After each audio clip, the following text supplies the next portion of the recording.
Welcome the our channel. Today we how to update Klaviyo subscription flows for ReCharge customers. Begin by logging into your Klaviyo account. Navigate to the flows section from the main dashboard.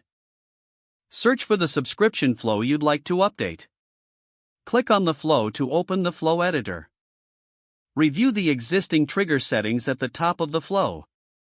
If necessary, adjust the trigger to better match your ReCharge customer preferences.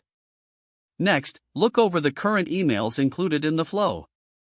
Click on any email step to edit the content. Make updates to the subject line, preview text, and email body as needed.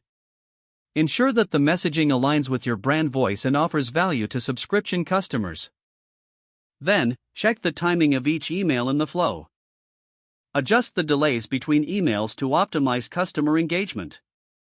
After editing the emails, consider adding new email steps if needed. Use that Add Action button to introduce additional touchpoints in the flow.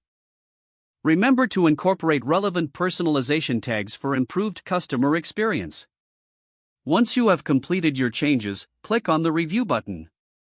Double-check each step for accuracy and consistency. Finally, activate the flow by switching it from draft to live. Monitor the performance of your updated flow regularly after. If the page does not load, refresh the browser or try again in a private or incognito window. Make sure you are using the correct email address, then retype it carefully to avoid small typos. If your password is not accepted, use the reset option and create a new strong password you can remember. Check your spam folder for verification or security emails, then complete any requested confirmation steps. Enable two-factor authentication if available to improve account security and reduce unauthorized access risk. After signing in, review your profile details so your contact information and settings are accurate and current.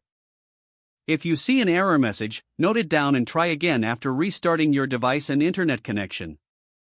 Log out when you finish, especially on shared devices, to keep your account and payment information secure. If the page does not load, refresh the browser or try again in a private or incognito window. Make sure you are using the correct email address, then retype it carefully to avoid small typos. Don't forget to like this video and subscribe to our channel for more step-by-step tech guides.